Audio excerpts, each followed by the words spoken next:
It's going to be very, very difficult for this Brewers team to go into Philadelphia and to get a series win. But it's a really good test to see where this team is at, especially a team that has won 7 of their last 3 and kind of hitting better. You've got guys that are hitting better.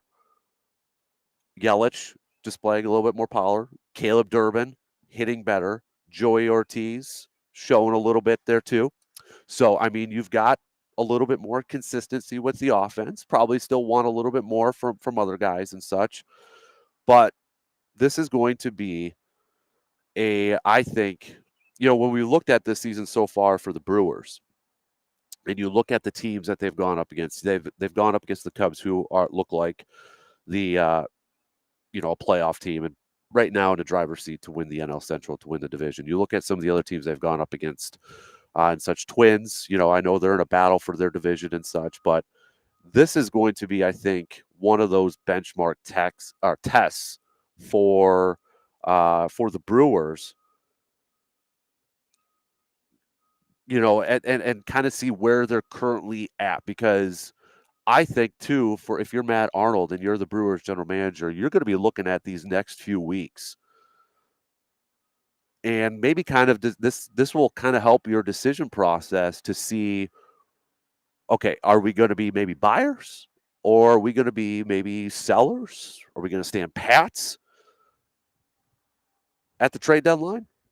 That's why I view this upcoming stretch of games, which begins tonight,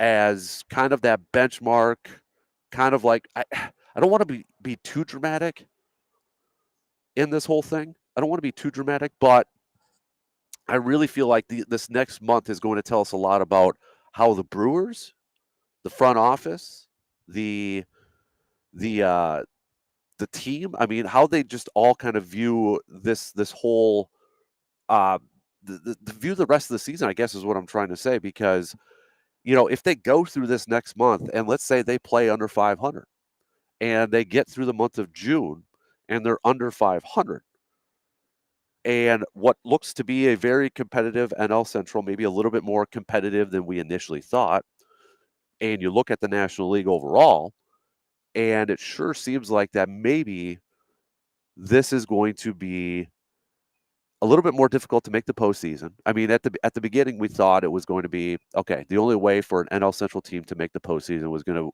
to win the division. And that still may be the case, because when you look at the NL, I mean, you got the West with the Dodgers, with the Padres, with the Giants. You throw the Diamondbacks in there too, and I know they're struggling a little bit and such, but then you look at, the Cardinals playing better, I think exceeding some people's expectations so far at this point in time. And then you look at the East, obviously with the Phillies and the Mets in there, and we'll see if the Braves can kind of catch up and such. So for the Brewers to maybe put themselves not only back into a division race, but maybe in a wild card race here too, because you look at where the current standings, they're a little bit closer to a wild card race. And I know we're wrapping up May, and it may not be a time to talk about divisional races and that sort of thing. But I think that's why I put a lot of stock into this next month. I put a little stock into, or a lot of stock in this next month, to see where this team's going to be at. And I think a lot of decisions are going to be made after this month, after this stretch of games for the Brewers. So, but what are your thoughts? I mean, how much stock are you putting into not just this series for the Phillies, but for this next month? Am I kind of, I'm probably over exaggerating a little bit, but I feel like after this Philly series, the Padres, the Cardinals, the Cubs, these teams, and even at the end of the month, when you've got home games against the Rockies and the Pirates, 2 series that you should absolutely win, and then you open up, May, or excuse me, you open up July with a series against the Mets. I just this is it too early to say like a season defining type? Yeah, I think that is a little too early to say season defining, but I think this is going to be just a very crucial stretch of games here for the Brewers because you don't want to dig yourselves into a deep hole. I mean, we saw the Mets last year, right after a slow start the Mets got off to last year, but they climbed their way back into it. They got in the postseason. They got hot at the right time. They went in the postseason. They beat the Brewers obviously in the postseason. They made a nice little run there. They were playing their best ball at the end of the season, and that's what you want from every team, and that's what we want from the Brewers is playing their best ball at the end of the season. But you also don't want to dig yourself into such a deep hole, especially when it looks like right now that is going to be an incredibly tough National League. You don't want to dig yourself into a deep hole this early to where, okay, you start playing some really good baseball, but that hole becomes so deep that you can't climb out of it anymore. That you just can't climb out of it. So that's why I'm putting a lot of stock into this next month of the season. And you look at like you take it a game by game approach, and you look at tonight's matchup, and the Brewers going to be going a little bit of a different route with their pitching staff. DL Hall is actually going to get the start tonight for the Brewers. Now we know DL Hall was just recently, brought back on the team, coming out of the pen and such, and he is credited with one win and such. So we're going to preview that, and but we're going to take a quick break here first because I think we got our help in the studio there to take a quick break. So we're going to do that, and we'll be back here in just a few minutes to preview this Brewers game coming up after these quick words.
Okay.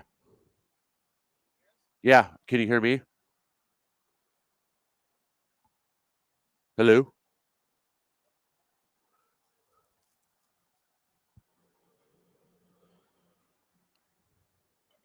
Okay. Yeah. Can you hear me? Yeah, I can hear Grant talking. So yeah. All right. All right. Thanks, guys. I appreciate it.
We are coming to you from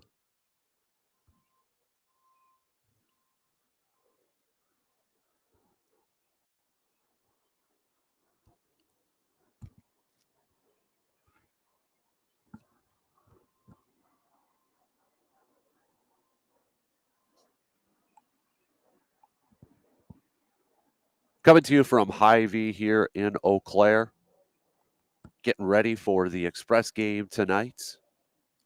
Sports talk night at the Express game tonight, and today is also the final day for our sports drive here at Hy-Vee. So if you have any new or used, gently used sports equipment that you would like to donate, today is your final day. You just come over to Hy-Vee and you go to the customer service desk and you can drop off any gently used or new sports equipment. And what Hy-Vee and the Express are going to do, the Express, you could get up to five tickets to tonight's game going up against Duluth.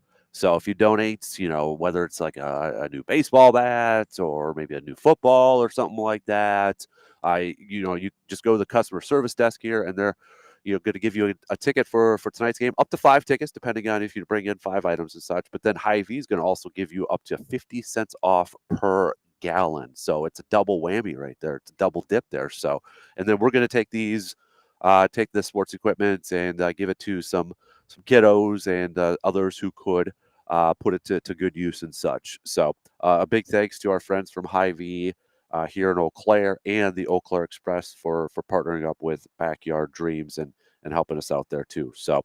Um, so you got all day today. Yet up until pretty much game time. So, but it's better to do it now this morning if you haven't done so. If you have already done it, a big thanks for that. But maybe this morning before you head off to work, or maybe during your lunch hour and such, because it's going to be a beautiful day, weather-wise, to be at the ballpark tonight. So, get those on in and get some free tickets and such. So, coming up just past 7 o'clock, we'll catch up with Dr. Crow for a little inside the training room.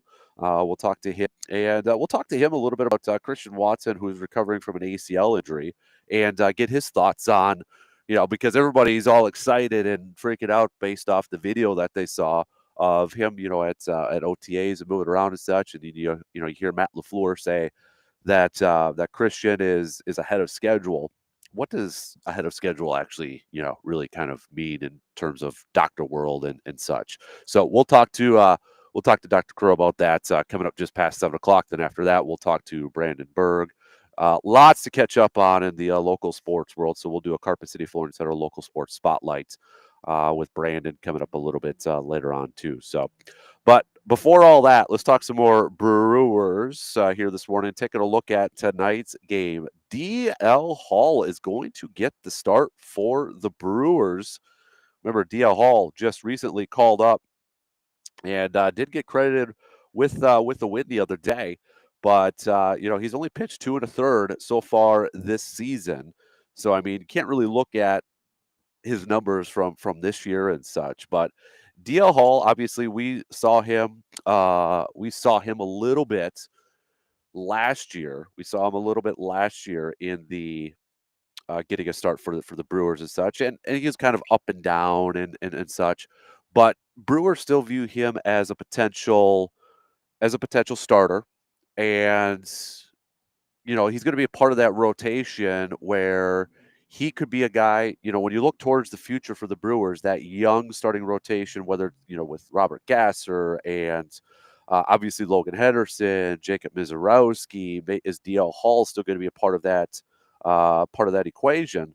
So we'll kind of get a glimpse tonight. Maybe he's going to be a little bit more of an initial out-getter sort of thing. Maybe it's going to be a quicker start. It'll be interesting to see how many innings he's going to go tonight for the Crew. And is it going to be maybe just a couple innings? Are they going to stretch him out? Because I mean, we just got to see him coming out of the pen for a couple innings and such. So we'll see what the plan is for DL Hall going for the Crew here tonight. But it'll be interesting to see, because I mean, this is a bullpen that has kind of been taxed, right? It's been taxed here for the most part, and to see DL Hall get the start here is going to be kind of interesting to see what we have in store for him. So, But again, when we look at this matchup here tonight for the Crew and for this series, just how important is this stretch runs? I know we usually don't want to, kind of put too much stock or put a lot into a May series and such, but I really believe that this is the start of a big time stretch here for the Brewers when we look at the upcoming schedule here. You've got the Phillies coming up, and then you got the Padres, you've got the Reds mixed in there, you've got the Cardinals mixed in there, the Twins are also in there and such. So you're going up against playoff caliber teams. If the Brewers want to be a playoff caliber team and they want to get to the playoffs and for once actually maybe win a playoff series, here's a good early season stretch in the second quarter of the season for the Crew. When we look at kind of the upcoming starters so far here for the Brewers, I mean, right now they still have Chad Patrick listed as a Saturday start. We'll see if that continues. Does it change a little bit? That's what's still listed up on the mothership. Then it's undecided for Sunday. So could it be Jose Quintana, the return of Jose Quintana? There's some talk. Could it be maybe Quinn Priester actually gets the start? I think I saw, was it Adam McCulvey from the Brewers post that maybe it's DL Hall is going to start the Friday series. And then I saw some talk that maybe Quinn Priester would get the start on Saturday. Does that Chad Patrick would get moved down in that? Because the Brewers definitely have some decisions to make when it comes to a lot of their starting pitchers, with Jose Quintana coming back. Brandon Woodruff going to be coming back here soon. So it'll be something to kind of watch to see how this starting rotation is going to play out here for the Brew Crew with these guys coming back here. So DL Hall is going to get the opener today, and then we'll see how it kind of all plays off there. But I would imagine that means Jose Quintana is going to get the start on Sunday for the Brewers after going through some of his rehab starts and such. And then we're getting closer and closer to the eventual return of one Brandon Woodruff coming up here too. Brandon Woodruff just the other day in his rehab start against for the Timber Rattlers. Dude went 7 innings. Okay. Guy went 7 innings, 5 hits, 0 earned runs, 0 walks, 6 Ks. 52 of his 74 pitches. That's the big here thing too. 7 innings, 74 pitches. That is it. You want to talk about efficiency and efficient pitching? Brandon Woodruff did it right there. I know it was Appleton and minor leagues and all that. But the man, 52 of his 74 pitches were for strikes too. The guy was on. He looked good. So expect him. I mean, it's kind of fair to say probably next week. Next week for the Brewers to see Brandon Woodruff back in this rotation.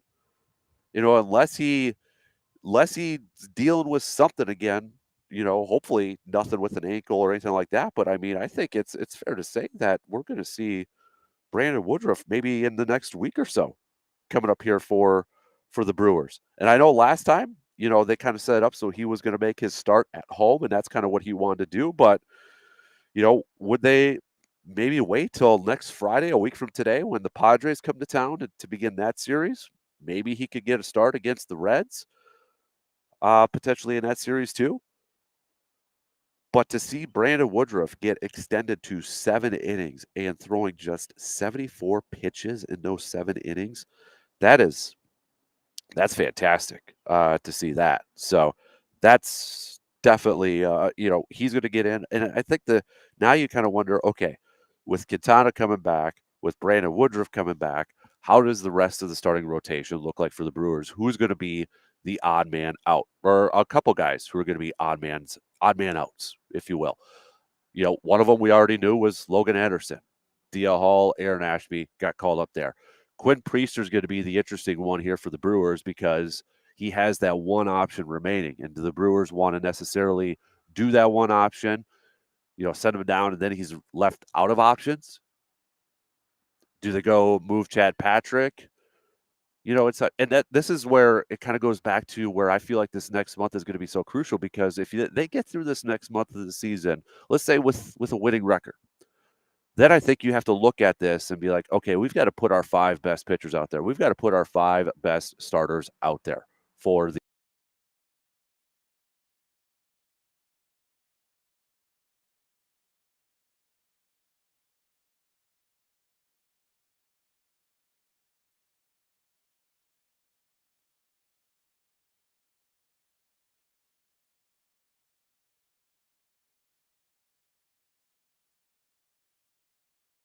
have some interesting decisions to make, I think, not only in the now, trying to get Brandon Woodruff into this rotation, to get Quintana in this rotation, but after a month, and if they're in that playoff contention and such, and then, maybe some guys are going to be available via the trade. We keep talking about some of the veterans like an Aaron Savale, such. Is he potentially going to be a guy that would be available via trade? But then the other part of this too is like, okay, if the Brewers are in contention for a postseason spot, if they're in contention for a postseason spot, and Aaron Savale is a big reason because of that, do you necessarily trade him then? I'm guilty of this too. I've kind of said, okay, you know, even if they're in a playoff contention, maybe they could get some help by trading off some of their veteran starters like an Aaron Savali. But if he's a big part in this next month, let's say he just pitches absolutely fantastic for the Brewers in this next month, and this Brewers team has a fantastic month, winning a bunch of games, winning some series against some postseason teams, postseason caliber teams. Do you necessarily want to trade Aaron Savali then at that point? If he's a big reason maybe why they're, into the hunt, that they're a part of the hunt. I don't that's going to be a tough question because on the flip side of that too, if he is a big part of that, all right, because you're going to trade him to another contender, so you're probably not going to want to trade him to a National League contender, so you don't have to go up against him. You're probably limiting yourself to maybe some AL contenders and such. But then are you going to be able to get somebody in return that is still going to be able to help you out? Because if you trade him to a contender, but you're still contending, is that contender going to be willing to part with a piece that is going to be able to help contribute right away? So that's going to be the interesting part in this whole thing is that, it's easy to say, and again, I'm guilty of this. It's easy to say that, oh, we got a plethora of starting pitchers and we could trade some of our veterans and get some immediate help, but you're probably going to be trading those veterans to a team that's going to be competing for a playoff spot, whether it's like like a Yankees team who might be looking for starting pitching because of Garrett Cole's injury from earlier in the season and such. But are you going to get something in return that can help you out right away too? That's the fine balance. It's not fantasy baseball for us where we could just sit here and make those picks. So I don't know. It's something to watch, I think, in the next month. So that's why, again, I feel like this next month, not only just from a playoff standpoint or a wins-loss standpoint, excuse me, to see where this team's going to be at and how they stack up against these playoff teams, but it may determine what the Brewers are going to do with the rest of their roster and their roster construction for the next throughout July and such, whether they are going to be those buyers or sellers. So that's again, it's going to be a very interesting month for this Brewers team. Going through a couple of messages that were sent through here on Facebook and that. David says, agree. I think that this next month is going to be a very crucial month for the Brewers to determine whether they are a playoff team or not. I could see this team, if they have a poor month of June, that they start selling off some of their veterans. Another message coming through here. This is from Matt on Facebook as well. Matt saying, I have to take it game by game, series by series with this Brewers team. Tough one coming up here for the Phillies, but also an opportunity for this young team to maybe gain some confidence and get into a flow. That's the other thing too. I think you make a good point is This is a tough month and a tough series coming up. You got to take it game by game. But at the same time, yeah, I think you can gain some confidence for a young team that there's been some times and a lot of times this early part of the season where maybe there wasn't that confidence with them. There was a lack of confidence with this ball club. But if they go into this Phillies series or go into these next few weeks and they start to stack some wins and start to win some series and start to win some of these games, maybe that confidence comes through. Pat Murphy a couple weeks ago kept saying, we have to find our identity. We don't have an identity yet for this team. And if they still have yet to find that identity for this team, are they going to be able to find it in the next month? Can they find it in the next month? And what is that identity going to be? Where is that going to come from? What is it? Is it going to be pitching? Is it going to be, can they find something on the upside? Can they, you know, is it going to be those? Did we kind of start to maybe see a little bit of that as it was in these last couple series where they were grinding out some of these wins? They were close, comfort behind wins. Is that going to kind of transition into an identity for them per se? Is it going to be kind of that grinded out type of team?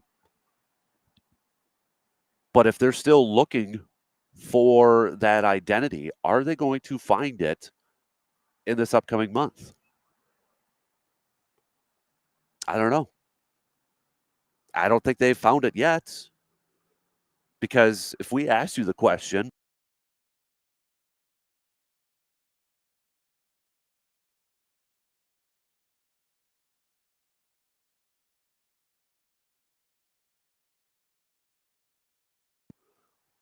a positive identity essentially.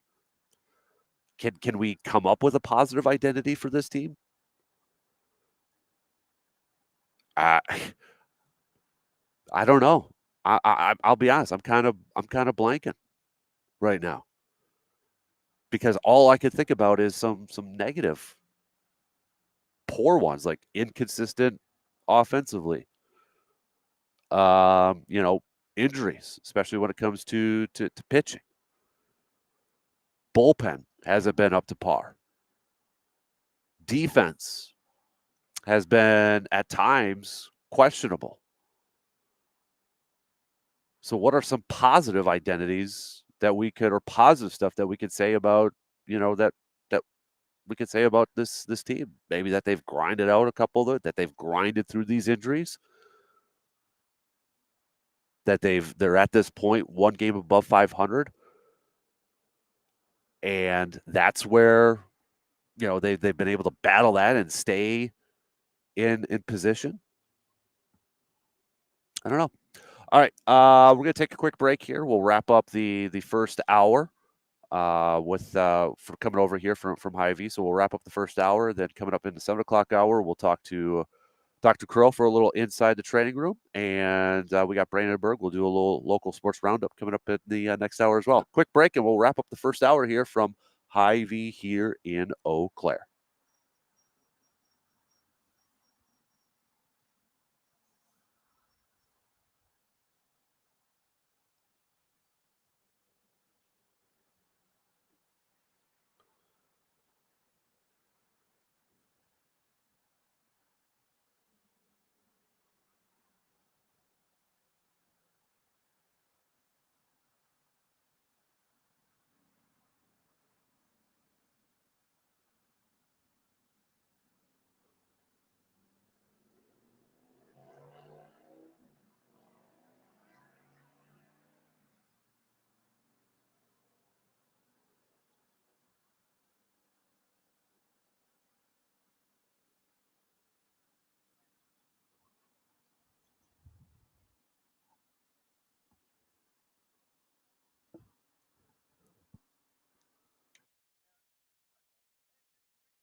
Wrapping up the first hour here from Hy-Vee in Eau Claire as it's the final day for our sports drive going on here too. Where if you're not too familiar with what's going on, it's been all week. So a big thanks to all of you who have already done this. But with our friends from Hy-Vee and the Eau Claire Express, we are taking your new or gently used sports equipment. So like maybe a baseball bat, maybe a new baseball or such. And all you have to do is bring it on over to Hy-Vee here in Eau Claire. Take it to the customer service desk, and they'll give you a game ticket for the Express game for tonight. Up to 5 tickets. Up to 5 tickets if you bring in 5 items. Just up to 5 tickets for the game for tonight's game against Duluth. And it's also sports talk night at the Express game, so it's free magnets. And plus, it's Friday, so the Express, if you are one of the first 250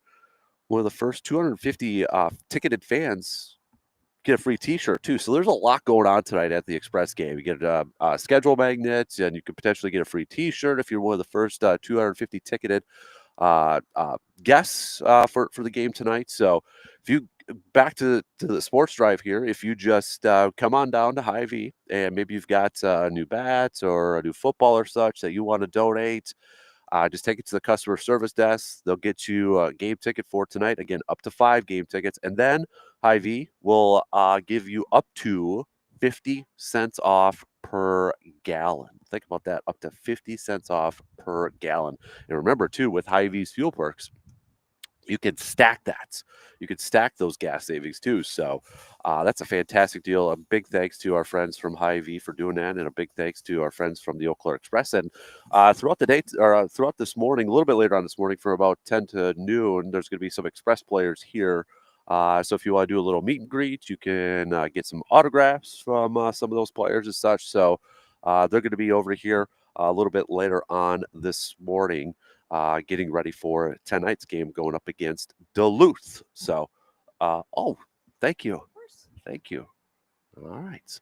So, and then what we're going to be doing with those that sports equipment, we're going to put in the hands of some kiddos that could use them, that could use that equipment, or youth leagues, youth teams, and such, and going to put them to good use. So again, a big thanks to a lot of people. I heard that we've had a lot of bats, so it is definitely baseball season and such. So a big thanks for everybody who has already done that for us. But got till about let's say this afternoon, okay? Because you want to be able to get the ticket and get over to Carson Park, especially if you want to get that free T-shirts for tonight's game too. And then if you haven't been to a game yet, don't forget they've got the new apparel with the new logos and such. So you might have to check out the sports shop or the shop that they got over there and get yourself maybe a new hat and such as well.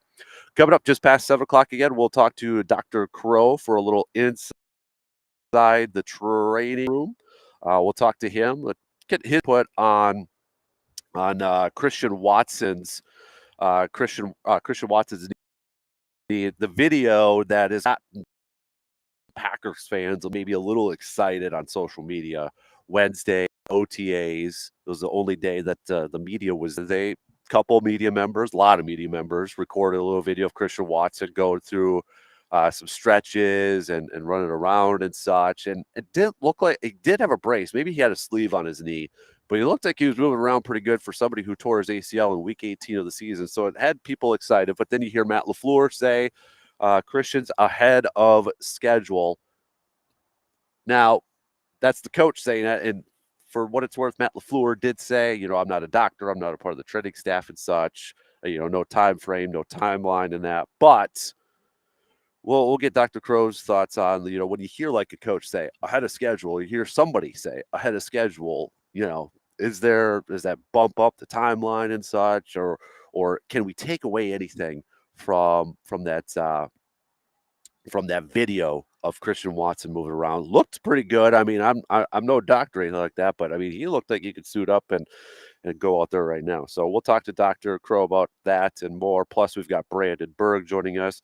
Lots to catch up on in the local sports world. I know we're in the postseason play for softball, baseball, soccer, tennis, track and field, golf, and all that. So Brandon's been incredibly busy covering a lot of that. So we'll talk to him and get the latest in the local sports roundup. And one thing that's not in his area, but it is newsworthy. Yesterday for the Blue Golds, there's going to be a new women's hockey coach, Eric Strands, stepping down as head coach for the Blue Gold women's hockey team, and he's going to be taking a job with Division One Vermont as an assistant coach. So Blue Gold's going to be looking for a new women's hockey coach. I got to imagine that is going to be a very, very, very attractive job for any candidate out there. So we'll definitely be paying attention to that. But the Blue Golds are going to be looking for a new women's hockey coach, Eric Strand, who's been with the Blue Golds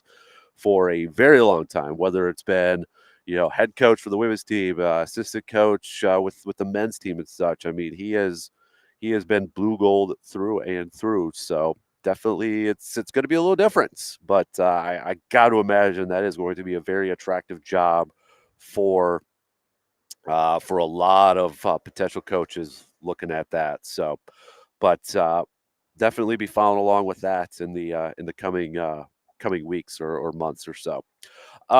Also, I want to talk a little bit. I do want to talk a little football coming up next hour. I'm going to save this for Brandon because I want to talk about what Peter King, our good friend Peter King, who he is retired, but he was on Pro Football Talks show yesterday, and he made some interesting comments about the draft. And could the NFL draft actually go away? And he kind of thought it might even go away during our lifetime. Now, I'm not going to pretend like I know all the legal stuff because that's where a lot of it is coming from, antitrust laws and such. But could the NFL draft actually go away? Could the NFL draft actually go away? But essentially, what Peter King was saying is that if the draft would at some point go away, the NFL would come up with something to replace the draft, and it would become as big, if not bigger. What would it be, though, that would replace the draft? What would it be? I don't know. I don't exactly know what that big thing would be, and I think a lot of this is coming from too maybe with Caleb Williams stuff. But yeah, Peter King said that in our lifetime, players will jump from the SEC or the Big Ten into the NFL through a form of free agency rather than an amateur draft. Peter King, some of his quotes, at some point, I believe in our lifetime, there's not going to be a draft. And college football players will be able to look at the landscape of 32 teams and say, I'd like to go here. I'd like to go there, wherever it is. So yeah, and a little bit more. If the draft was deemed to be a violation of labor laws, the NFL may not have a choice to save its April extravaganza. King believes that this is from awfulannouncing.com, by the way. King believes the league would have no issue creating a replacement event. After all, NFL and NBA free agency are big sports moments, as are college football and basketball signing days. Quote, the fact is, the NFL has invented events over the years that have become gigantic. Whatever the NFL wants to do, it can do. And if some judge one day says the draft is unconstitutional or whatever, and somebody abolished the draft, and in 2054 say there's no draft, let's just say the NFL at that time with Commissioner Arch Manning will basically say at the time, okay, there's no draft. What event can we figure out? Let's have a college prospect picking contest to see where they're going to go and who they're going to play for. That would be wild. 1 hour in. We got a couple more to go. We'll be back after these news updates.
All right, second hour here from Hy-Vee in Eau Claire because it is the final day of our sports drive that we got going on here at Hy-Vee with our partners Hy-Vee in Eau Claire and the Eau Claire Express because it's sports talk nights at the Eau Claire Express game. But all week long we've been doing a sports drive where we've been taking your new or gently used sports equipment and getting it in the hands of kiddos who could use them and such. And what the Express have been doing for us is if you donate up to 5 items, you get 5 tickets for tonight's game. It's going to be nice weather for the game tonight. And then Hy-Vee is going to give you up to 50 cents off per gallon, too. So a big thanks to the Express and Hy-Vee for doing that. Express are going to be here a little bit later on. Some of the players, about I think around 10 o'clock to noon, signing autographs if you want to do a little meet and greet and such. But their season now officially underway. I know they fell last night to lacrosse in a back and forth affair, 8-6. But they'll be back at Carson Park tonight to take on the Duluth Huskies.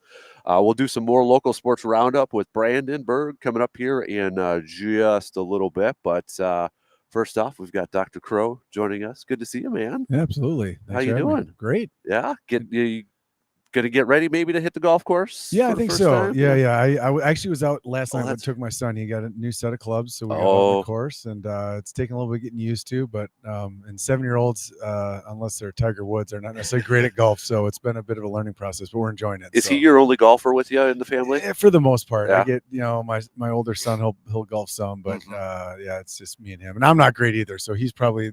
The reason he's not great is probably watching me swing. So, well, your older son's kind of busy with basketball, football, and all that other stuff. He's got AU going on right now, and football's. I mean, it's right around the corner. Right. It's always amazing how it feels like spring just rolls right into, and we're here for football, which I love, but it gets busy. It does. Well, I mean, football we got to see some OTA practice a lot this week here too, and. For Packers fans, we'd be getting a little excited because there's, reporters saw Christian Watson moving around, and he tore his ACL week 18 of the year. And, I mean, the dude was looking like he was moving around, no brace, maybe a sleeve on the knee. I couldn't tell. But, then you hear Matt LaFleur say he's ahead of schedule. Right. When you hear somebody say ahead of schedule when it comes to an ACL injury, I mean, are they really ahead of schedule? Is it still kind of, how does that work? Yeah, I mean, first of all, there's always gamesmanship, right? I mean, the coaches are generally going to say that. I mean, you rarely hear them say, like, we're behind schedule, right? I mean, have you ever heard that? You just don't see that much. And so they'll often say that. So I'd say there's an element of that. Now, when you actually look at objective things, I mean, we do look at range of motion, look at strength.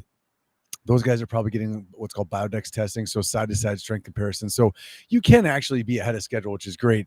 The problem is there's a level of biologic healing that goes on. So when we reconstruct the graft, we're literally putting a new structure in. So we're not repairing. So we don't take 2 ends of the torn ACL and just sew them up.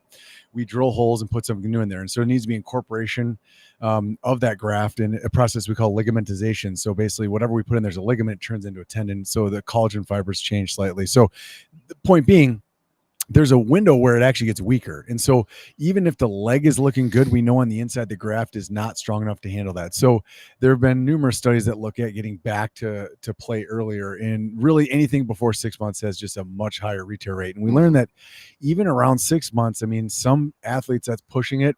I mean, there are times where guys are out even 9 to 12 months. So, and we can see it. And we've talked about this in the past. These guys aren't trying to get back to, beer league softball, right? I mean, we're talking like top, nothing against beer league softball. But I'm a retired beer league softball player right now. But I mean, they're trying to do things with their body that are just that, half of 1% can even attempt to do, let alone do at that elite level. So I think when you look at it, do I see him coming back at the beginning of the season? I think it'd be possible, but unlikely.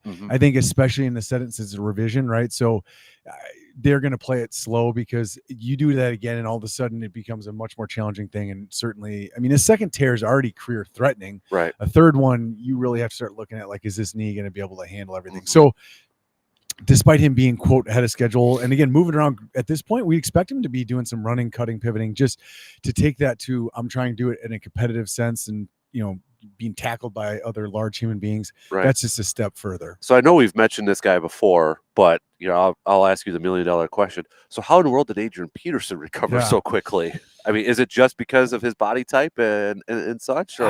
I mean, there's always outliers, and I mean, if you look at the data studies that show higher retail rates, it didn't say 100% retail rate. So at 6 months, if you go back sooner than that, it's not like everyone tears. It just the rate goes up, it doubles or triples. Mm-hmm. So when you're playing a numbers game, that's really what we do. We counsel our patients, say, look, if we go back sooner than this, our risk of re-tear is a lot higher.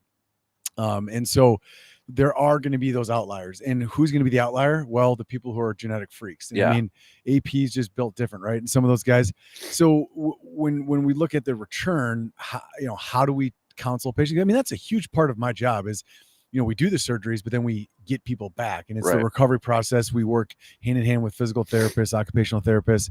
And so depending on the injury. So I think, as you talk to them, it's not black and white. I mean, there are times where athletes will try to push that envelope. There are times we try to talk them out of it. There's times where we say, look, it's a calculated risk. I mean, if an athlete's trying to get back in time for like a big game, like the playoffs or a state championship game, or maybe a junior, senior high school who's saying like, look, I need to get back on the field to try earn a scholarship.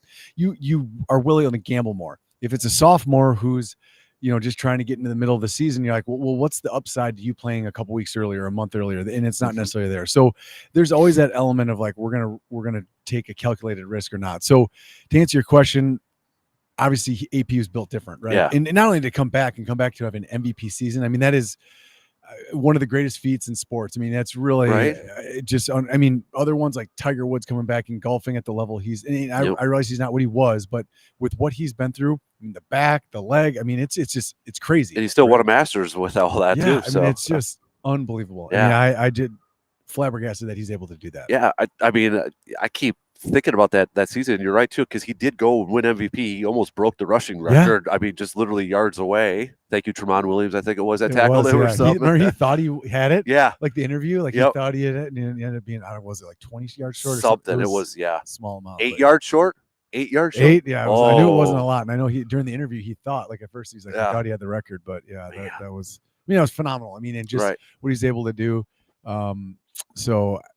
I mean, he definitely pushed the envelope. I had a friend who was doing the Birmingham fellowship, was where he had it done with James Andrews down to Birmingham, Alabama. And so he was part of that surgery. And I mean, he said during AP's recovery, he just was, pushing the envelope from day one. And again, that's a calculated risk. I mean, we get some guys that push too hard and all of a sudden the graft re-tears or gets lax. And then you're like, all right, you flew too close to the sun. Right? Yeah. So talk about head of schedule, behind schedule stuff. I want to go to Blake Perkins. He was a Brewers outfielder that fractured his shin in spring training. Okay. I think we kind of talked a little bit. I think with Brandon, he hit a ball off his shin and it fractured. And we haven't heard anything. We haven't seen him. They kind of said he's had some setbacks and such. So, I mean, that was March, I believe. And we're almost in June right now. Is that kind of a long time for him to be coming back yet from that? Yeah, I mean, I would say yes. I mean, I don't recall. I don't know. Did he have surgery on that, or was it just treated with? I don't think he did have surgery. I'll double check. Okay, so like non-operative treatment. Yeah, I mean, I would expect most of the time we're going to mobilize a bone around 6 weeks. Now, I will say the shin, aka the tibia, is notorious for not healing quickly, so it's possible that he's having some delayed healing. And in fact, that's probably the most common complication with that. I doubt he's having if there's no surgery, then he can't really have a surgical complication like an infection or anything along those lines. So you're probably looking at like delayed healing. They're probably monitoring with x-rays at minimum, certainly CT scans possible. So if he's just not healing quick enough, but I would expect, honestly, at this time point, if it happened in March, you'd expect him to be getting back out there and starting to do some things. So actually, it happened in February, it looks like. Yeah. Because in February it said expected to miss 7 to 10 weeks. Well, that's way past that. Yeah. So that certainly having some kind of delayed healing at this point, they're probably having him do like kind of a bone stimulator, something like that to augment the healing. And then going to be following it with the x-rays and maybe a CT scan to see. But yeah, there's no question that's behind schedule. So something's not healing correctly or in the timeline that they're expecting. So when you mentioned, it's not the great, is that because of the blood supply again that we talk about? Correct. Yep. So the tibia is just one of the bones that just doesn't have blood supply. So bones get blood supply from two things. They have what are called nutrient arteries. So vessels that go directly into them, and then also attachments. And so if you think about, let's say your femur, it's surrounded, encased in muscle. Well, your tibia, half of it it's right there, right? It's right under the skin. So it doesn't have that, it's not enveloped in muscle. So it just doesn't have the same level of blood supply. So whenever we treat tibia fractures, we always, counsel patients like this is just going to be a bone that heals slower than, let's say, a femur, for example. Right. So we might get Brandon Woodruff back coming up here. And we've talked about his shoulder injury at length and such too. And we talk about, some remarkable recoveries and such. And I don't think, still people realize how massive that injury was to his shoulder in 2023. And maybe even next week we're going to get to him. I just saw he went 7 innings, stretched him out to there. I mean, if he's able to go out there at the major league level, I mean, would you put that in that category of like, that's a pretty darn good, remarkable recovery? Yeah. I mean, so referring back to Dr. Andrews down in Birmingham, he was kind of the shoulder guru. And I mean, he's quasi-retired now, but a lot of his studies that looked at professional athletes. So they looked at his caseload and the professional pitchers. So I think it was like AAA and up,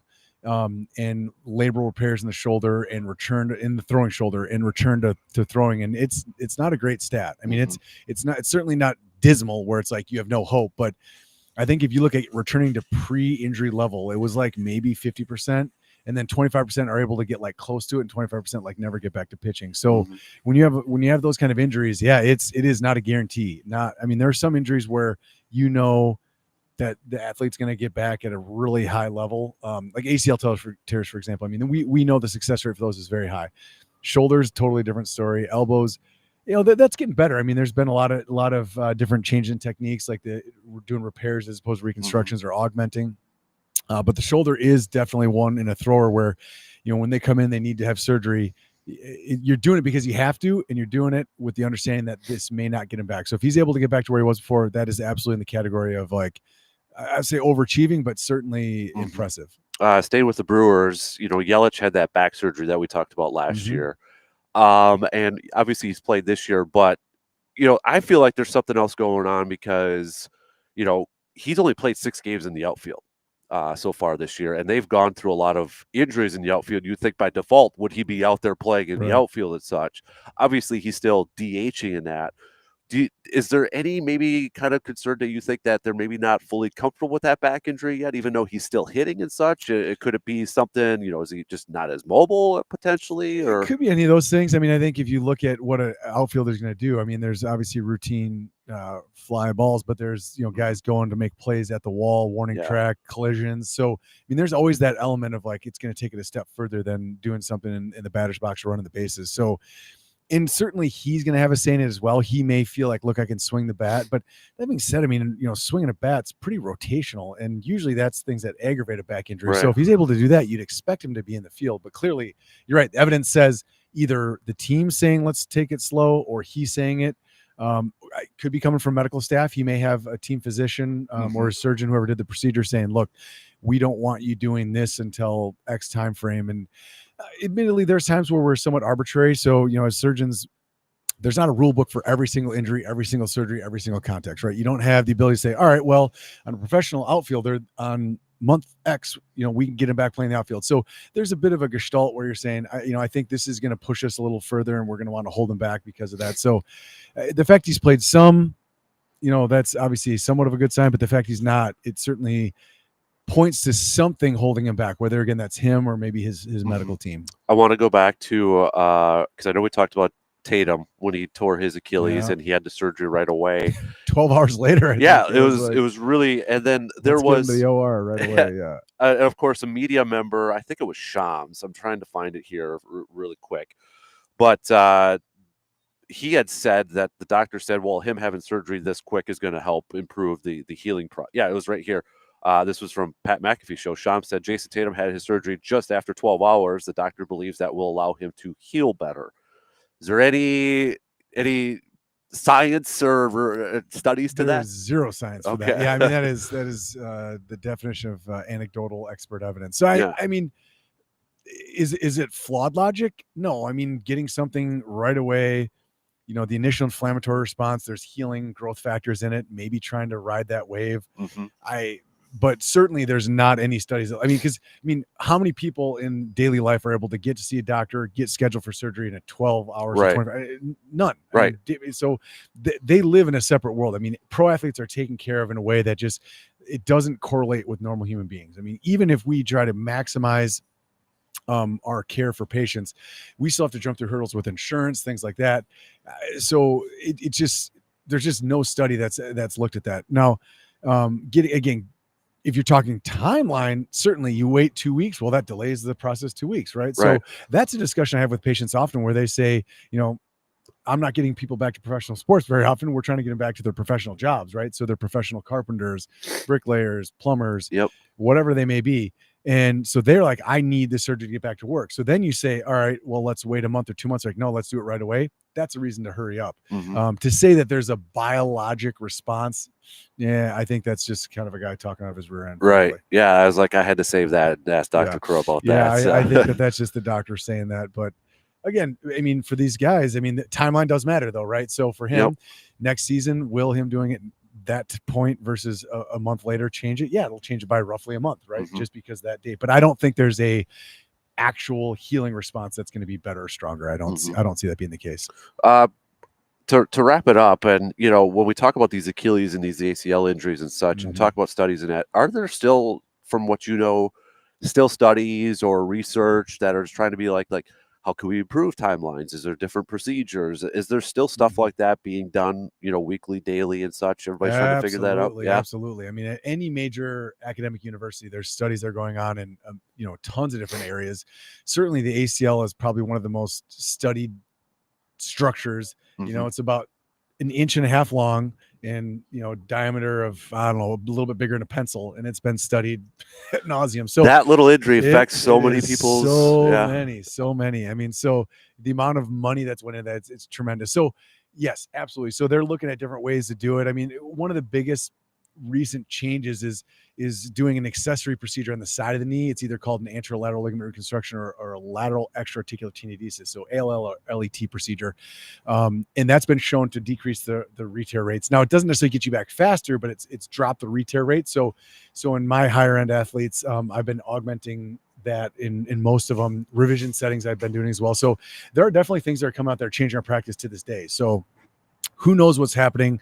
There may be a study going on right now that comes out in a couple months that changes our practice. And we try to do that. So, I mean, as physicians, surgeons, we try to stay up on the literature and say, look, there's something I can offer my patients that will improve either getting them back faster or when they get back, less likely to have a new injury. So whether it be arthritic related, whether it be ligament reconstruction, I mean, Achilles, I mean, there are things that are going on again every single day. And there's, I mean, literally millions and frankly billions of dollars in orthopedic research going on every year. Man, and how do you keep up with that? I mean, if you find out a new procedure, do you just kind of like try to study it or such? And I mean, like in your profession, is that something you just like because you want to learn more about it too, Absolutely. right? Yeah, you have to. You can't live in the past, right? I mean, there are the gold standards for sure, and there are things that are around and will be around for a long period of time. But yeah, there's always, you got to stay. You got to do it for your patients, right? You want to make sure that they're receiving care on the cutting edge. So, I mean, there's large journals. So, I mean, for sports, there's a handful of them that we read, and so they're able to basically, they're reviewed by the editors, and the editors say this is what we think is high yield information. You read them. Not everything is going to change your practice, and sometimes you'd read it and say, I'm not sure if I agree with that. So you don't always want to be the first person jumping on the bandwagon with the newest greatest thing, but you just try stay up on those things, and then there's sometimes there's different techniques, there's sometimes whole different surgeries, and of course you don't want to be experimenting on your patients. So what you'll do is you'll often work with cadavers, and so you'll do a procedure on a cadaver, and then you learn it, and often they're not completely revolutionary, totally different. It's going to be slightly different changes in technique, or maybe a new implant that it's going to be more of a tweak of a kind of standard procedure. So often you're able to do a couple of them and say, I'm very comfortable with this, and then you can translate it to real life patients. Well, dude, we appreciate the time as always, man. Thanks for stopping by and hanging out with us here for a little bit, and enjoy golfing if you can get out there this weekend. Absolutely. A little brisk this morning, but I love it. Yeah, this is great. Little I think the smoke, you can kind of see the smoke from Canada and northern Minnesota kind of creeping in and keeping it cloudy here a little bit. But that's okay. Well, we hope it's not rain. I don't think that's the main thing. I don't think it's supposed to rain. So it better not for tonight. Yeah, so no, we don't want that. No, not at all. All right, dude. Appreciate it, man. Thanks. We're gonna take a quick break here. We're still from Hy-Vee. We're gonna be here till 9 a.m. And we're going to have Brandon Berg joining us here in just a sec. We'll do some local sports roundup with him coming up after these quick words.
We are back here from Hy-Vee here in Eau Claire, getting set for Sports Talk nights at the Express game.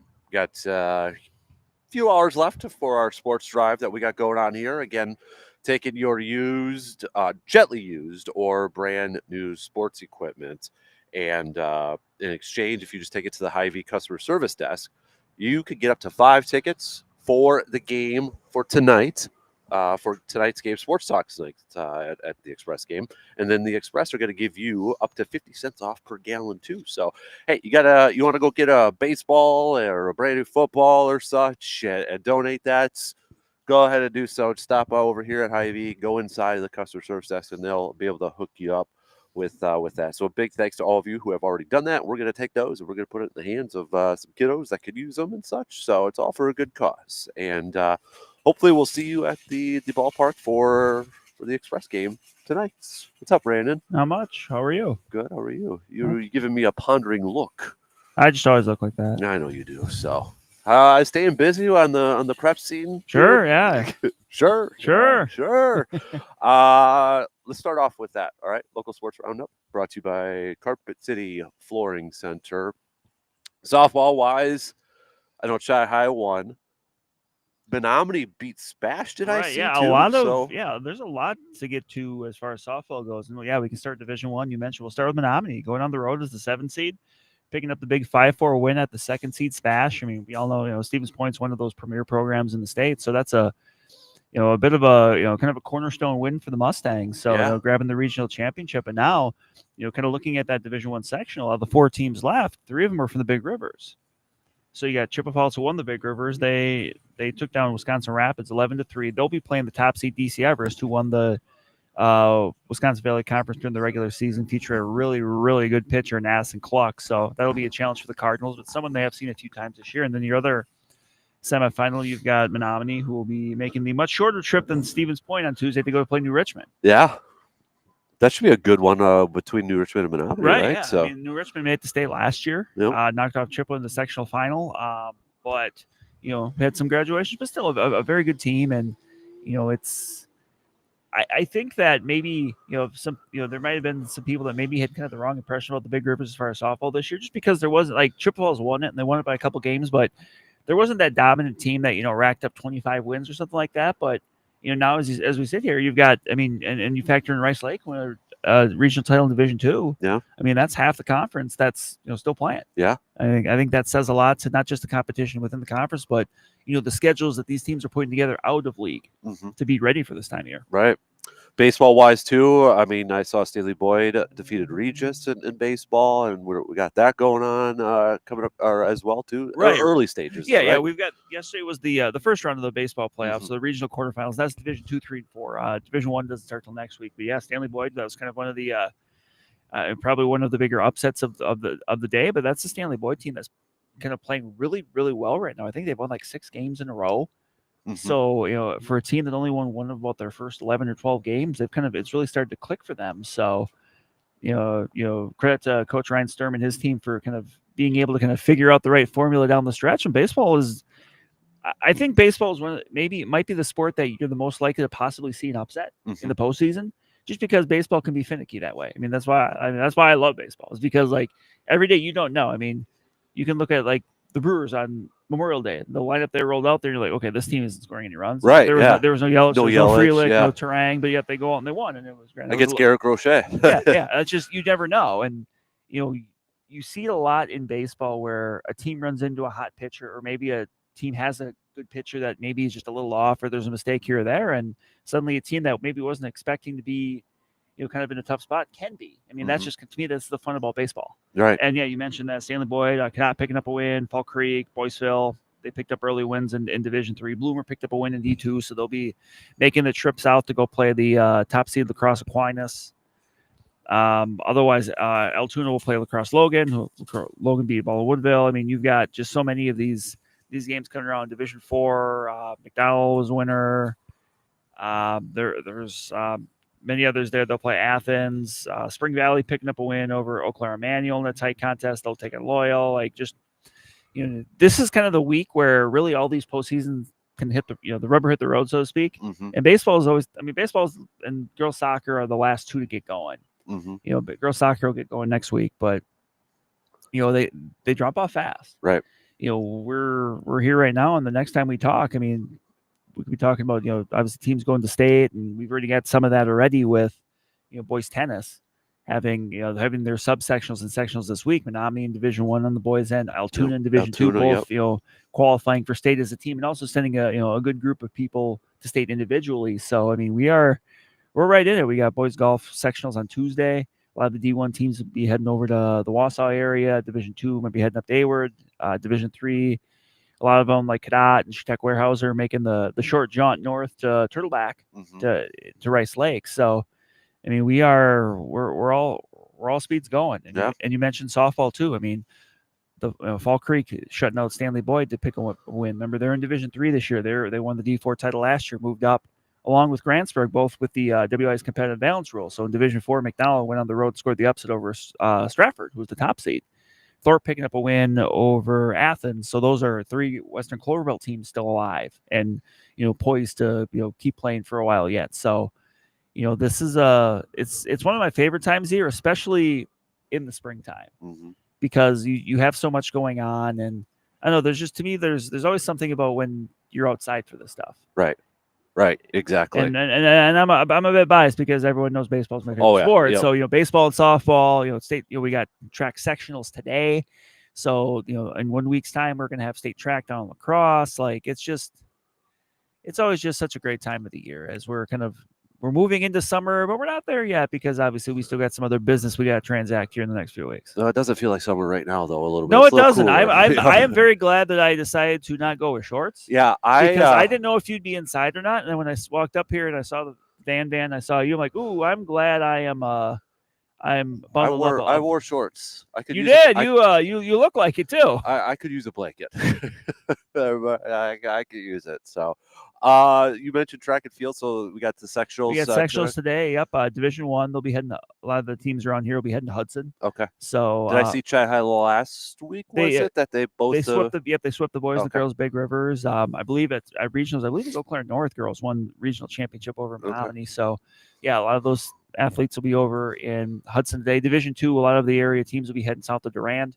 For Durand, Arkansas, hosting that sectional. Division III. You got actually a couple one. The Division III section is kind of a little bit different than it is in the past. So you've got teams like McDonald and Cadott, et cetera, that are going to Colby. But then you've also got Fall Creek and Regis, who are actually in a different section. I believe they're going to Bangor, if my memory serves me correctly. And I'll double check on that. But so it's kind of interesting that you've got those, generally in the postseason, those Western Clover Belt teams that are seeing each other, but they are not for the postseason.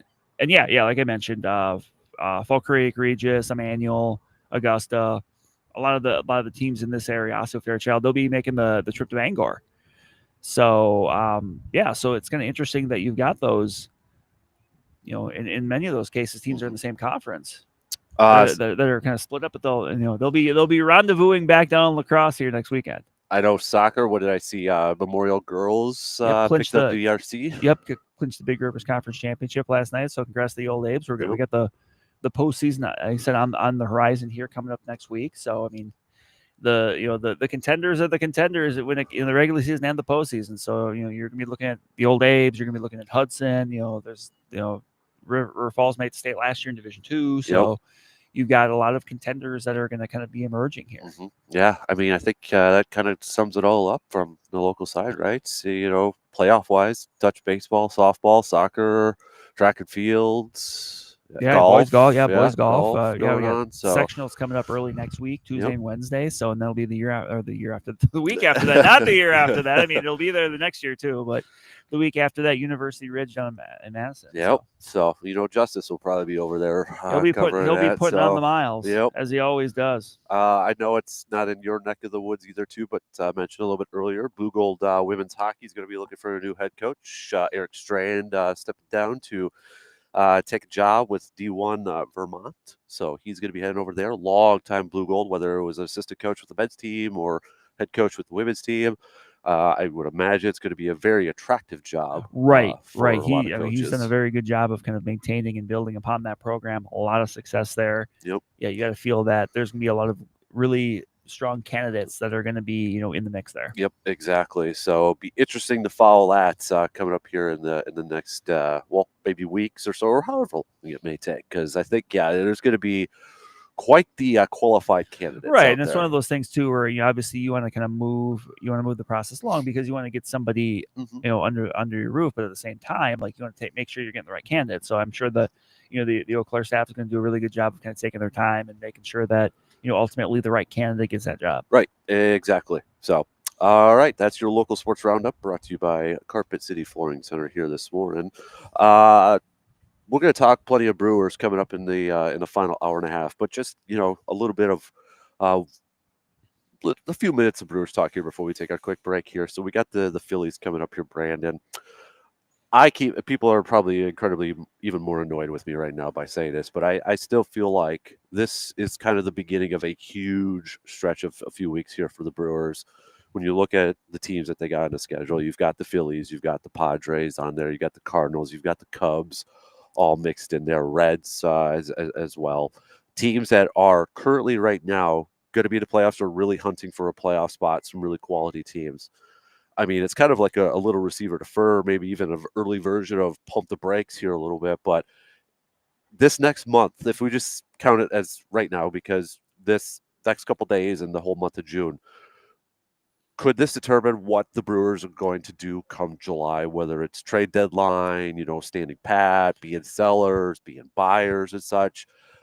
I view this next month or so, starting tonight, as a pivotal point of the season for the Brewers. Is that a little too dramatic to say at this point? I would agree with that. I mean, if we were receiving or defer, I would receive that. Yeah. So, you mentioned we're hitting that stretch. A lot of contenders are going to be playing now. They're out of that stretch where they were just playing nobody but the American League. So these games obviously count a little bit more because every game matters towards the division or the wild card race. So, but I mean, ideally this team is getting healthier, especially on the pitching staff. I mean, sometimes it seems like it's kind of a little bit dangerous to kind of count on that because when you're thinking, okay, well this person's coming back, and then another person goes down, it's kind of like a game of whack-a-mole. But but in theory, I mean, it sounds like Jose Quintana will be back this weekend. Yep. Brandon Woodruff sounds like he's really close. So I mean, big to go 7 innings, but also 74 pitches. Right, he was really efficient with it. And that's the thing that you really like to see is, being very efficient with it. Yep. Especially, I mean, it was kind of rainy that day, so the conditions weren't super great, but, being able to work through that. I mean, obviously velocity is going to be something that people keep a close eye on it with him because I don't think anyone's expecting for him to come up and be, pouring in mid or upper 90s like he was before the shoulder injury. But, he's even talked about how there's a way for him to still be a really good pitcher. It just looks a little different. Right. And that's pitchers change over the course of their careers. If if your velocity changes or, just your stuff changes, you add something, you remove something, that kind of thing. So, it is possible, but it sounds like, the rumblings were, making one more start and maybe on that next homestand, which, that whatever game that is, he's going to get probably one of the larger ovations we've heard at American Family Field so far this year. Right. Yeah, I can't imagine what that's going to be like for him. I mean, that's going to be pretty emotional, I would imagine. Sure. So, I mean, a long road back. It's been since near the end of the 2023 season since he's pitched in a game on a major league mound in a regular season game. Yeah. So, tell you what, let's take a quick break here. We'll talk some more Brewers coming up here. Also, I want to talk a little football with my guy Brandon. So, stick around. We'll be back after these quick words.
All right, we're back here from Hy-Vee in Eau Claire. We got Brandon and myself here. Even the video streams are up and rolling too. If you want to check us out, we're outside. I should have wore pants. It's a little chillier. I saw the weather was going to be like 80 some today though, so I guess I'm more prepared for tonight's at the Express game for that. So, but we're gonna do some. Well, we got Cream of the Crop coming up. After the top of the hour, we'll hit that up. We'll do a little AJM automotive, pump the brakes, full throttle. Might only be one topic when we get to the AJM, pump the brakes, full throttle. It's going to be about the NFL draft. I don't know if you heard. I Peter heard you King's saying comments, earlier about that, and that's near and dear to our heart. I know it is. So I was thinking the last time we were actually out and about doing this remotely was in Green Bay. it was a little over a month ago, right? A little bit. Also want to give a big thanks because we were running through some technical difficulties in the first hour and a half or so. Like I shout out to Morgan because our news lady. Because, thank you, Morgan. Usually we can control when we go to commercial breaks or the volume of like the music bed when we're on remote. The computer was not connecting to that part. So shout out to our friend Morgan because she was hopping in between doing news updates and board hopping essentially for us and sending us to commercial breaks. So if there was some weird pauses or dead air or such, it was just the timing wise of everything. Right. Running across different studios to do that. So we got to thank Morgan for that. We should all be fixed up right now. Right. So shout out to our engineer Patrick for fixing it all up for us too. So, and all to you for listening. Thanks for bearing with us as we get through some technical difficulty stuff here this live morning. radio. So it's live and local, right? Exactly. So, but nonetheless, back to some Brewers chat here. So DL Hall's getting to start tonight, Brandon. Do you think that's 2 innings and going to which? Okay, we keep hearing bullpen's been used. Why do a bullpen start then today? I think a part of it is just the Phillies. I mean, you look at the top of their lineup; it's lefty heavy. They've got some impactful ones. Obviously you think of Kyle Schwarber. There's some others up there, but I think that's kind of the thought process with it. And I'm very interested in. Obviously, the initial signs are encouraging about just how much of a difference both having DL Hall and Aaron Ashby back, because we saw them in their first appearances. They went 2 innings. Yeah. And that, to me, that's their best role. That's where they should be used, because I think that's where they're at their best. Right. I think they're better relievers than starters. And I understand wanting to see if they can be productive as starters, but I just think that their stuff plays up in short bursts. And, honestly, won't be if it works. We'll see how the rest of the weekend goes. I mean, but I think doing that and then kind of piggybacking Quinn Priester off of that, who's coming off a very good start in Pittsburgh, like, I have no problem with that. I mean, if it was something, they would maybe think about doing later on. Maybe you'd see maybe a Rob Zastrisny do it again there. If that's something they want to go back to. Obviously, a big part of it almost depends on who that second pitcher coming in is, because some of those guys, I would think like a Jose Quintana making the start back, like their starters are such creatures of habit, right, that you can't really do it with everybody, right, and you wouldn't do it with everybody. But I think they see an opportunity with stacking DL Hall, who hasn't pitched, I think, since, was it Sunday or Monday? I forget which day it was. So he's I think it was Sunday because him and Ashby came in. Yeah, but whichever day it was, like, he's sufficiently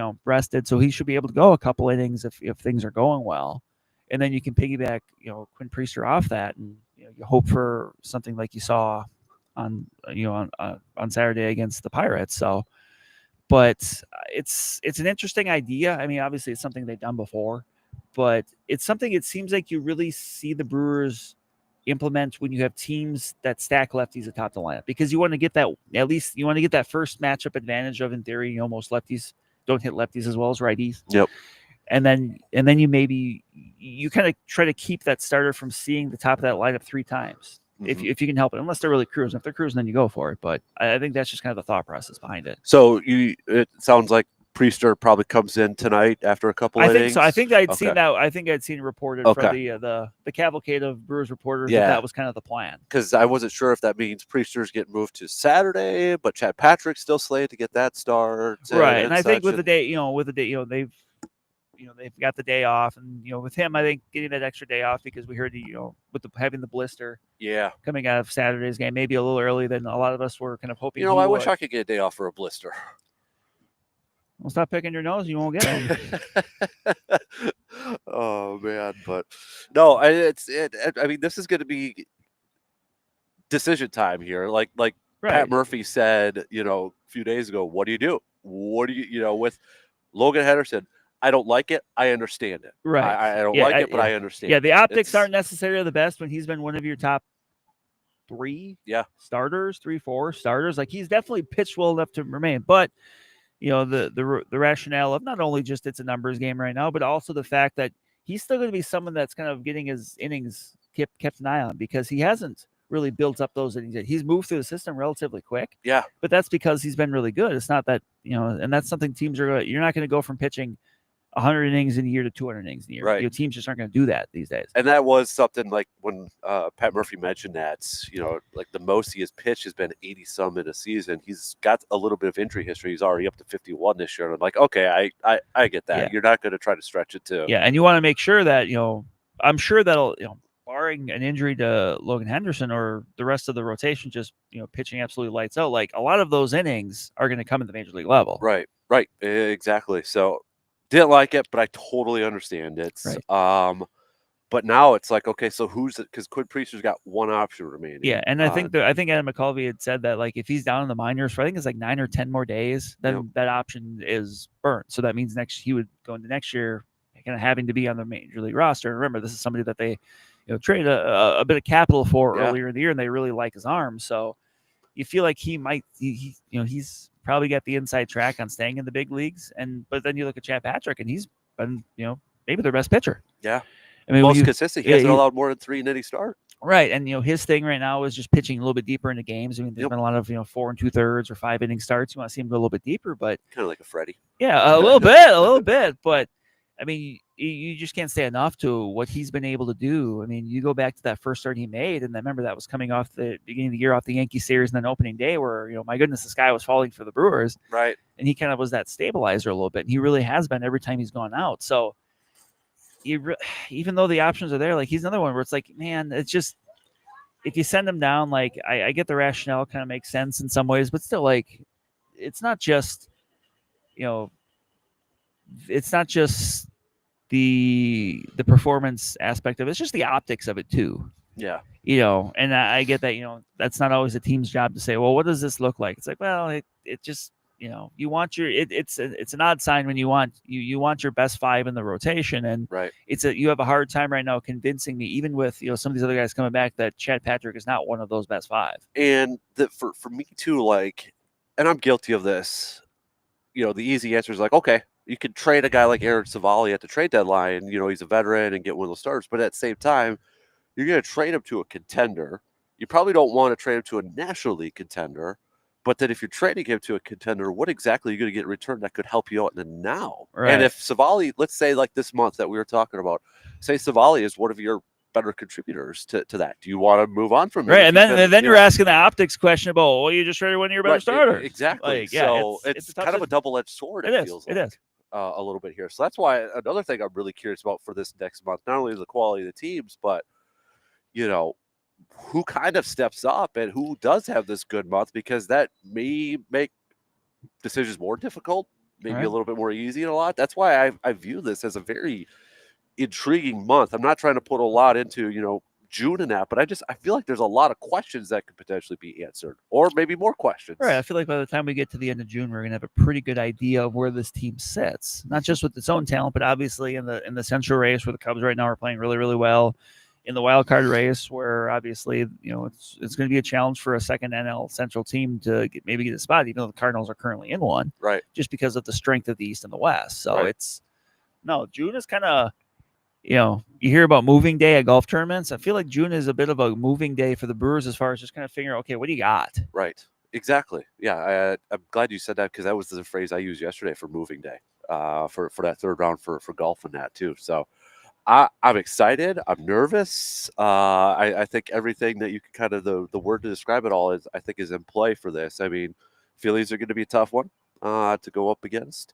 That sits. I mean, Reds are no slouch. Reds they're right there with the Brewers, for crying out loud. So when we look at, they're 7-3 in their last 10. The Brewers are. We've seen Christian Yelich, which for all the talk we've said about him, with the power, he actually has the same amount of home runs now that he did at the All-Star break last year. So I mean, it's just that the average, it's just the average on base are down, and the ground ball rates up. Just it's just been very inconsistent. Right. It's been better recently, but it's still just been, forget 2018, 2019. I think it hasn't even been what it's been last year so far from an overall perspective. You said the power's there, but it's just the average and the on base percentage and stuff like that have not been what we've been accustomed to seeing from him, even in more recent years. Now I know we only got about a minute left here to the top here, but you heard me ask Dr. Crow this.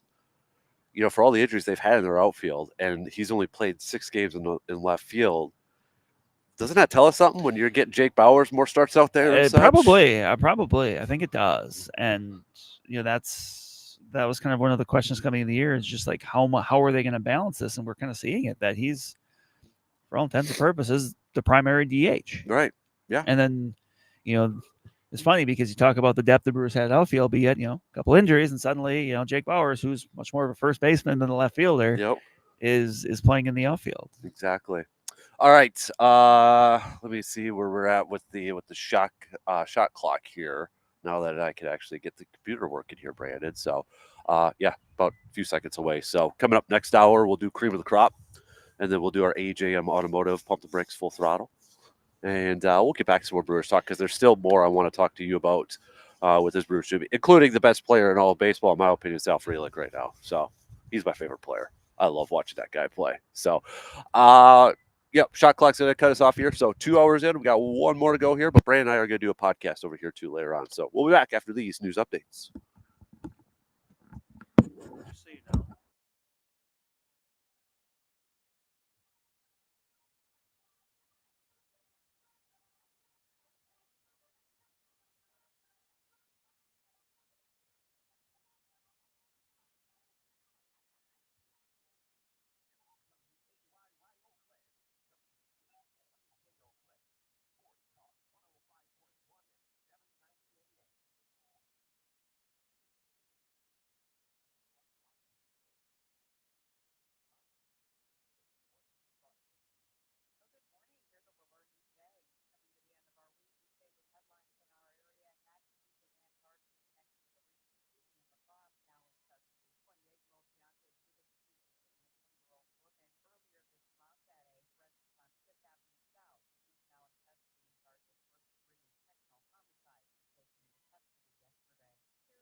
All right, we're back here at Hy-Vee in Eau Claire, broadcasting live just outside the main entrance, where Brandon's probably just comfortable, and I'm still a little chilly. I mean, I could have wore a slightly thicker hoodie. We might have to move inside to do the pod, I think, just to be a little bit more comfortable. Okay. So, but we're going to record a podcast after this. But we're here at Hy-Vee because today's the final day of our sports drive with Hy-Vee and the Express. So if you drop off new or gently used sports equipment at the customer service desk, you could get up to 5 tickets for tonight's Express game. It is also Sports Talk night. It is also first 250 ticketed guests get a free Express t-shirts. You got magnet giveaways going on. So there's a lot going on tonight for the Express game. So if you want to go and you want to get a free ticket, well, just drop off some new equipment. Maybe your kiddo's never used that brand new football you got them or something. You want to donate it so we could give it to a kiddo who could use it. Just drop it on over here at Hy-Vee up until this afternoon, and you'll get a free ticket. Or if you got 5 items, and then maybe you could get 5 tickets. Plus, Hy-Vee is going to give you up to 50 cents off per gallon, which is a really big deal, especially when you can stack those too. Right, for the summer traveling. Perks. Yep, definitely. So maybe you got some tournament ball. That's like we do now. That season's underway, so you give a great gift, which is sports, and you get a great gift, which is baseball. Yep, exactly. And gas, which we all need. Yeah, right exactly, now, so. Exactly. But that's going on for a little bit here, and then I believe we've got some Express players that are going to be here from 10 a.m. to noon. So if you want to do a little meet and greet, they're going to sign some autographs and such. So they'll be over here too. If you got some time, and stop on over and see some of the guys that are going to be hanging out for the summer and playing some baseball at Carson Park. So should be a good one. Sounds like a great way to spend the summer to me. Yep. We'll be there tonight. So I think it's going to be nice and warm. No rain. You're really, really, really hoping it's going to be nice and warm after this morning. Yeah. I'm going to double check it again here, but it said, I'm going to get up to, 80s this afternoon. There we go. That's good. I can deal with that. So, all right, Brandon, let's do a little cream of the crop, shall we? I guess I could play it, but I don't want to mess with the computer right now, just in case. This is about the only time I'll be okay with you not playing Macho Man Randy Savage. Man. So, cream of the crop. Who do you got? I'm going to go with the Oklahoma City Thunder. Oh, just because I mean, it's not just that they won. That was a series they pretty much controlled. Obviously that, there was that there's a difference, kind of that one game that kind of swung the series seemingly, but and you kind of look at how this team is built, and, we heard so much over the years from the, 76ers about the whole trust the process.